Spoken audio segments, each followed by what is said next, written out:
warahmatullahi wabarakatuh. Bismillah, alhamdulillah, wassalatu wassalamu ala rasulillah Sayyidina wa maulana Muhammadin ibni Abdillah wa ala alihi wa sahbihi wa man tabi'al huda min yaumina hada ila yaumin nahdah.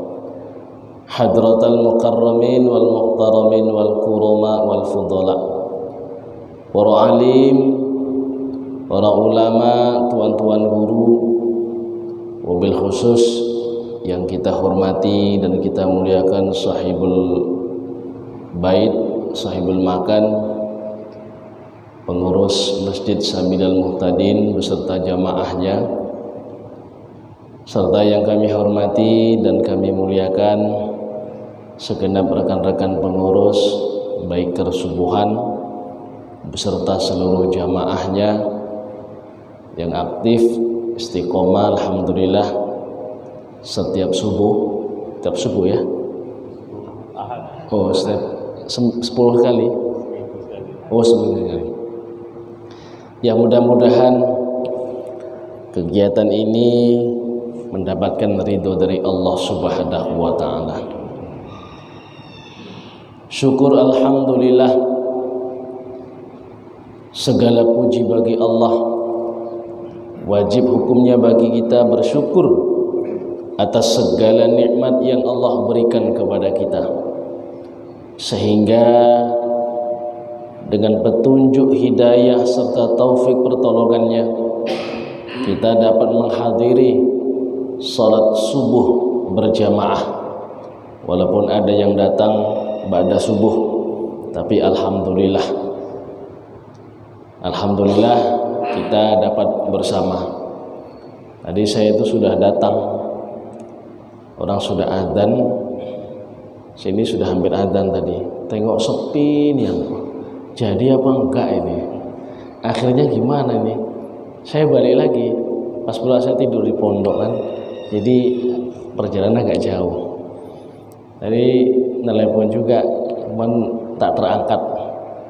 Mungkin masih ngurusin anak. Saya lewatnya Sriwijaya, Masjid Agung, nah lewat sini. Mulanya ke sana Bengkinang, mana lewat, kok nggak ada orang-orang, entah ngumpulnya di mana nih. Jadi nggak ketemu. Tapi alhamdulillah pada pagi hari ini kita dapat berkumpul bersama dengan izin Allah. Salawat dan salam tidak lupa kita sampaikan kepada junjungan kita Nabi besar baginda Muhammad sallallahu alaihi wasallam. Biqaulina Allahumma salli ala Muhammad wa ala ali sayyidina Muhammad. Hadirin para jamaah yang dimuliakan Allah Subhanahu wa taala. Kebetulan bulan ini adalah bulan Rabiul Awal. Bulan yang dipilih oleh Allah sebagai tempat waktu masa dilahirkannya Nabi yang paling agung baginda Muhammad sallallahu alaihi wasallam. Maka oleh sebab itu wajib bagi kita secara pribadi untuk mensyukuri atas hari lahirnya baginda Muhammad sallallahu alaihi wasallam. Kalau orang selain Nabi, ini membedakan. Kenapa kok Nabi itu yang diperingati hari lahirnya? Kalau orang itu yang diperingati adalah haulnya. Apa bedanya? Kalau Kanjeng Nabi Muhammad sallallahu alaihi wasallam lahirnya saja sudah dimuliakan, membawa berkah, membawa rahmat. Ya. Bukan membawa rahmat, menjadi rahmat. Ya. Lahirnya saja menjadi rahmat bagi sekalian alam. Lah kalau selain Nabi, kenapa manakibnya diperingati ketika haulnya atau hari kematiannya? Kenapa? Karena kalau selain Nabi itu akan terlihat baik buruknya dia setelah meninggalnya. Syekh Abdul Qadir Al-Jailani, kita peringati haulnya setiap hari wafatnya. Syekh Muhammad Saman radhiyallahu an, kita peringati ketika haulnya. Syekh Ali bin Abdul Wahab juga diperingati di saat hari wafatnya. Kenapa? Karena selain Nabi Muhammad sallallahu alaihi wasallam itu kelihatan baik ketika dia sudah meninggal, sudah wafat, baru ditampakkan Allah kebaikan-kebaikannya. Kalau masih lahir belum tampak, sampai dia meninggal baru kelihatan siapa sebenarnya dia. Allah menampakkan. Maka itulah bedanya Rasulullah Muhammad dengan orang-orang selain beliau. Maka kalau Nabi diperingati maulidnya, hari kelahirannya, tapi selain Nabi itu yang diperingati adalah hari wafatnya. Sangat beda jauh. Kenapa? Nabi lahirnya saja sudah dimuliakan, sudah membawa rahmat, dan sudah kelihatan kebaikan-kebaikannya di seluruh penghujung dunia, langit maupun dunia. Itulah Nabi Muhammad sallallahu alaihi wasallam. Maka kita sebagai umat yang cinta kepada beliau, maka ingat-ingatlah. Maka kita wajib untuk menceritakan. Jangan sampai buram kisah beliau. Maka setiap mulut, setiap setahun sekali kita gebiar. Kalau kita orang umat Islam biasanya enggak setahun sekali, tiap minggu ada yang baca diba, Maulid Habsyi, Syaraful Anam, Maulid Diyaul Lami. Semua itu adalah untuk mengingat-ingat kepada Kanjeng Nabi Muhammad sallallahu alaihi wasallam. Lah kita di bulan Maulid ini harus selalu minimal kita ikut pengajian Maulid Habsyi, ikut pengajian Maulid Diba, ikut pengajian Al-Barzanji, menceritakan apa isi di dalam kandungan makna-makna tersebut. Syekh Al-Barzanji itu menyebutkan bagaimana Nabi itu sebelum dilahirkan sampai beliau wafatnya. Maulid Diba begitu juga. Kemuliaan, kehebatan Nabi itu kalau dikupas sangat luar biasa. Tapi jarang kita di sini ya, kalau di Jawa itu biasanya dikupas. Barzanji, bagaimana mereka itu mengekspresikan kecintaan mereka. Lihat Syekh Al-Barzanji di Indonesia ini, di tanah Nusantara ini, yang pertama kali masuk yang sangat populer itu Al-Barzanji. Sampai lihat di pelosok-pelosok kampung seberang kota, di mana-mana. Saya kalau mulai dari Aceh, Medan, terus Riau, Jambi dan sekitarnya, Lampung, itu rata-rata mereka yang senang dengan Rasulullah mesti bisa Al-Barzanji. Barokahnya Syekh Al-Barzanji sampai kemana-mana.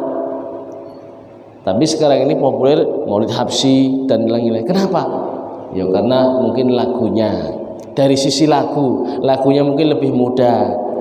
Ya, tapi kalau orang-orang tua dahulu mereka senang Al-Barzanji. Kenapa? Karena Al-Barzanji pertama sekali yang mereka dengar, yang mereka pelajari, lagunya itu sudah nempel di dalam hati, sehingga mereka senang Al-Barzanji. Cuman jarang dikupas isinya. Kalau dikupas isinya luar biasa. Bagaimana menceritakan sosok baginda Rasulullah sallallahu alaihi wasallam. Kenapa kok sangat terkenal Syekh Al-Barzanji? Karena kecintaan yang begitu tulus yang muncul mengekspresikan bagaimana Nabi itu, bagaimana Rasulullah, bagaimana beliau bertingkah, bagaimana akhlaknya, bagaimana nasabnya, bagaimana pergaulannya. Semua itu ia ekspresikan sesuai dengan keinginannya.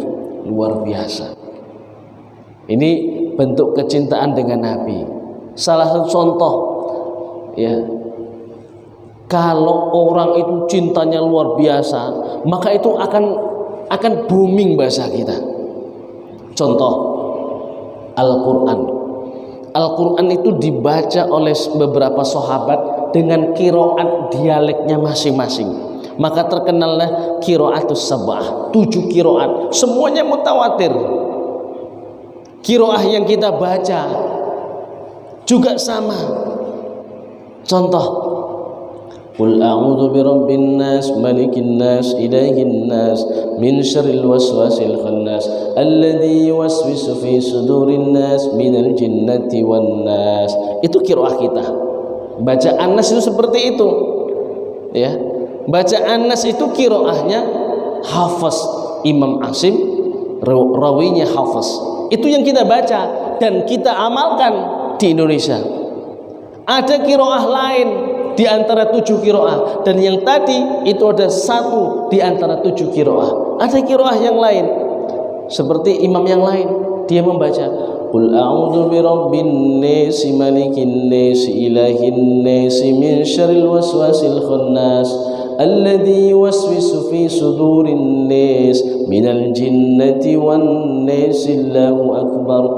Ada 1 qiraah, dan itu sama enggak posisinya? Sama, mutawatir dari Rasulullah sallallahu alaihi wasallam. Ada yang membaca imam yang lain, waras, contohnya ad-duha, wad-duha wal-laili idza saji, ma wadda'aka rabbuka wa ma qala, walal akhiratu khairul laka minal ula. Ada mutawatir qiraahnya dari Rasulullah, cuman tidak terkenal di kita gitu. Kalau orang baca gitu sholatnya sah menurut Imam Madzhabul Arba'ah, 4 arba'ah ya, 4 madhab sah semuanya kalau baca begitu. Cuman kalau orangnya nggak paham itu bacaan apa, aneh. Itu sama-sama mutawatir, qiraah sab'ah, 7 qiraah, 7 cara membaca yang mutawatir, yang memang sahih dari Rasulullah, itu sangat terkenal seantero dunia. Cuman kenapa kok kita ambil 1 tok yang terkenal? Ialah Imam Asim, rawinya Imam Hafiz, yang kita baca mulai Fatihah sampai Anas, sampai yang kita diajarkan di kampung-kampung sampai se-Indonesia, itu yang terkenal. Kenapa itu yang terkenal? Kalau menurut guru saya, Imam Hafiz itu imam, beliau itu kalau ngaji selalu hatam, banyak kali berhatam-hatam, maka qiraahnya itu banyak dipakai di Indonesia karena ahlinya Imam Hafiz, dan dia mengambil sanad yang jelas, dan bacaannya itu bacaan salah satu 7 qiraah, dan itu sangat dibaguskan oleh gurunya, dan itu dianut, diikut, diamalkan cara membacanya oleh orang-orang Nusantara, termasuk di Indonesia. Kita cara membacanya begitu. Tapi kalau seandainya ada imam yang lain datang ke Indonesia membaca model wadduha wal-laili idza saji, bisa, boleh, maka itu bisa terkenal. Tapi karena Imam Hafiz yang ditakdirkan oleh Allah Subhanahu wa taala. Sama dengan Madzhabul Arba'ah. Kenapa kok orang Indonesia cara sholat fikihnya itu kok selalu Syafi'iyah? Ya, kenapa kok enggak cara yang lain? Kenapa kok enggak model yang baru-baru sekarang? Dari dulu sampai sekarang kita semua mayoritas Syafi'iyah. Kenapa? Karena ulama-ulama yang masuk ke Indonesia itu dulunya mereka Madzhabul Arba'ah, penganut 4 madhab, tapi umumnya di antara mereka paling menonjolkan Syafi'iyah di antara 4 Madzhabul Arba'ah. Kalau ikut 4 madhab ini boleh, tapi kita harus meyakin konsisten kepada 1 madhab. Kenapa 4 yang dipakai? Karena 4 ini yang secara pembukuan dan secara sanad, mulai dari pengarangnya, pembawa madhabnya itu sampai sekarang terbukukan dan tidak tercampur dengan madhab yang lain. Itulah yang membuat 4 madhab ini sangat diakui, dan berkahnya ilmunya itu sampai kepada kita. Kenapa? Karena riyadhahnya. Imam Abu Hanifah, sampean tahu, itu seorang pedagang. Ya, madhab paling tertua Imam Abu Hanifah itu pedagang tapi alim luar biasa. Sampean tahu saking alimnya, riyadhahnya apa? Kalau hatam Quran 8 kali sehari semalam. Sanggup nggak sampean? Sehari semalam 8 kali Imam Abu Hanifah. Tengok daftar biografinya itu. Mulai pagi sampai sore sebelum maghrib 4 kali hatam Quran. 30 juz loh, bukan juz 30. Ayo sampean juz 30. Malam 4 kali, bayangkan. Malam 4 kali. Itu terkenal di tanah Arab itu, madhab Abu Hanifah. Dia ada beberapa daerah yang menganut beliau itu. Kita juga kadang-kadang pakai Imam Abu Hanifah, tapi dalam kondisi tertentu. Imam Malik, Imam Syafi'i tiap hari hatam Quran. Kalau Ramadan 2 kali. Setiap hari hatam Quran. Nih hatam Quran itu beliau tuh beliau ulama-ulama itu kalau nggak tahu satu hukum atau terjadi di masyarakat dan beliau tahu apa jawaban dari permasalahan yang terjadi di masyarakat, beliau itu mencari hukumnya pertama dari Quran. Caranya bagaimana? Beliau baca telaah satu persatu ayatnya sampai hatam, bolak-balik, nggak ada dalam Quran, ulangi di dalam hadis yang dihafal. Imam Syafi'i itu ngapal hadis itu bukan 1000 2000, ratusan ribu. Syarat menjadi sanad musnid itu minimal 200.000 hadis bersama rawi-rawinya. Rawinya itu kan dia dari an Rasulullah. Kalau nama-nama sahabat yang merawikan itu bukan namanya si Fuad, itu bukan satu mana. Itu Fuad bin Fadil ini banyak namanya. Itu kudu apal. Nih nggak apal, nggak bisa kayak sekelas Imam Bukhari. Orang sekarang sok gayang-gayang dalil, sok apal hadis juga enggak, rawinya juga enggak, sudah menyala-nyalakan imam-imam yang terdahulu. Bagaimana ilmunya itu? Imam dahulu itu kalau makan itu dijaga betul, nggak sembarangan puasa tiap hari. Lah orang sekarang yang baru sekarang ini makannya itu kan bercampur. Dia makan suka dimakan restoran yang buat siapa? Ya kan? Makanannya dari mana? Itu semuanya kontaminasi dengan bahan-bahan kimia, juga zat-zat yang tidak halal. Banyak sekali, walaupun kayaknya kelihatan halal. Tapi kalau mereka ulama zaman dahulu, kenapa kok bisa hafal hebat? Karena apa? Dari makanannya itu betul-betul dijaga kehalalannya. Makan tuh nggak boleh dari sembarangan. Mereka takut. Kenapa? Tahu hukum, makanya barokah. Apalagi orang Quraisy, sukunya Kanjeng Nabi, klan Arab yang paling tinggi itu Quraisy, dan Quraisy itu dipilih lagi dari Bani Hashim. Bani Hashim Abdul Muthalib, Abdullah, barulah lahir Nabi Muhammad sallallahu alaihi wasallam. Imam Syafi'i itu masih senasab dengan Mbah Abdul Manaf, mbahnya Nabi, senasab itu Imam Syafi'i. Jadi orang Quraisy. Makanya Imam Syafi'i ketika itu, kalau dibaca di biografinya, Imam Syafi'i itu ketika masih kecil, emaknya itu ngandung beliau, ngimpi mamanya.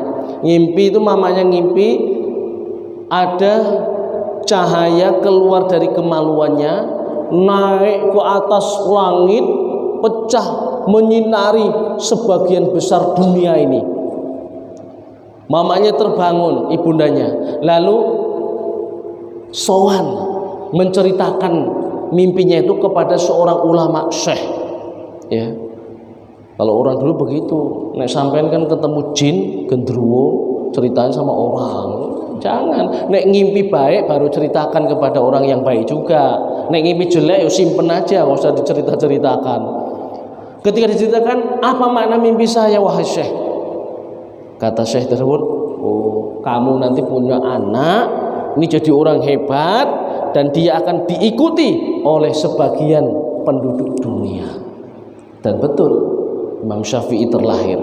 Dan Imam Syafi'i itu orang Palestina, Gaza. Ya.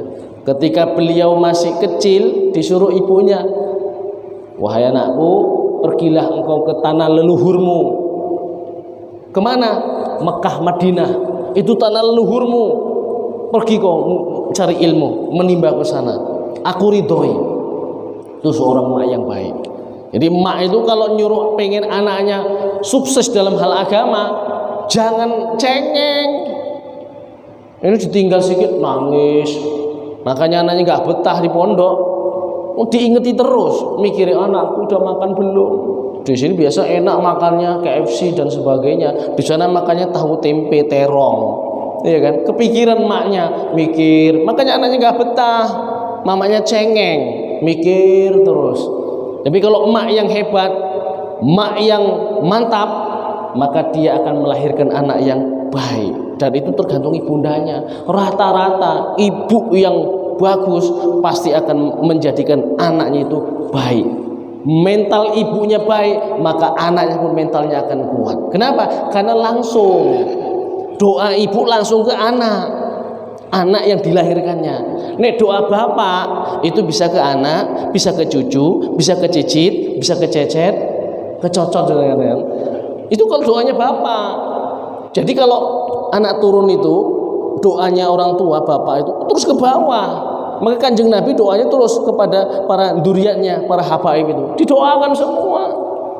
Ya, para habaib itu kalau ada yang melenceng-melenceng itu nanti nganu sendiri dia, kembali kepada kodrat aslinya itu. Kenapa? Karena doa turunan. Lu kita juga, ya orang-orang baik. Ya, sampean kan nggak tahu nasabnya, dari nasab siapa. Ya kalau sampean di Jawa itu bisa sowan, saya itu nasabnya ke siapa. Tapi hati-hati, kadang-kadang ada yang bisa menyebutkan yang baik-baik, ada yang disebutkan yang nakal juga. Oh, kamu bin ini, bin ini, bin ini, oh, ibn Fir'aun. Waduh, masya Allah, anaknya Fir'aun, keturunan Fir'aun, masya Allah. Nangislah. Jadi kalau kita ini ada orang yang baik, ada sifat agama dalam diri kita, ketakwaan dalam diri kita, itu pasti ada doa mbah-mbah kita. Enggak mungkin enggak, pasti ada doa mbah-mbah kita. Ya, karena bedanya duriat Nabi, duriah umat Nabi dengan duriah umat yang lain itu beda. Ya, kalau umat Nabi itu ya, kalau umatnya jelek, pasti Nabi prasangkanya baik. Belum tentu nanti anak turunnya ini menjadi jelek. Contohnya, paman Nabi siapa? Abu Lahab. Abu Lahab itu punya anak Durrah. Jadi Durrah itu sering diejek.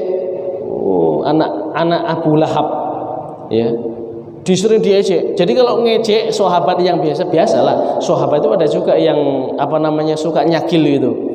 Jadi kalau dia ngimami pas nggak ada Nabi, itu ada Durrah, surah yang dibaca itu Lahab itu. Tabbat yada abi lahabin wa tab. Celaka bagi si Lahab. Anak mana yang nggak sakit dengar bapaknya itu dibacakan kayak gitu. Oh, anak si fulan bapaknya masuk neraka. Sakit hati kita. Nangis Durrah itu. Matur kepada Nabi pun marah. Jangan kamu ngejek Durrah itu. Walaupun bapaknya kayak gitu, itu masih ada darah dengan saya gitu. Durrah itu hafal Quran. Bapaknya bajingan, anaknya baik. Iya kan? Ada juga yang bapaknya baik, Nabi, anaknya bajingan. Ada anak Nabi Nuh, ya, ada.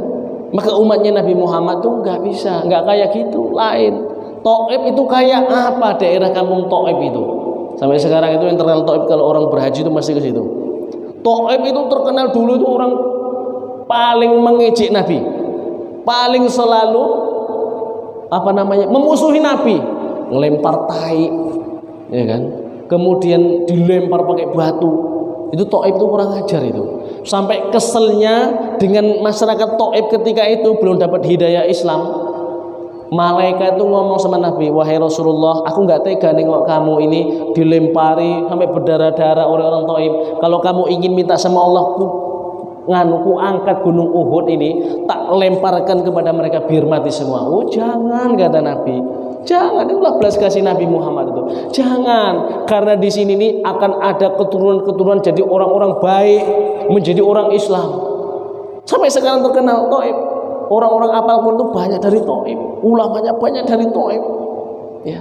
Itu dari mbah-mbahnya yang nakal-nakal, yang musuhi kepada Kanjeng Nabi Muhammad sallallahu alaihi wasallam. Maka kita kalau kita bukan orang yang hebat, maka kita berusaha berdoa ingin menciptakan generasi yang hebat, generasi yang kuat, generasi duriah-duriah yang dia bertakwa kepada Allah Subhanahu wa taala. Maka kalau daerah itu banyak kebaikannya, kurang dosanya, musibah akan jauh.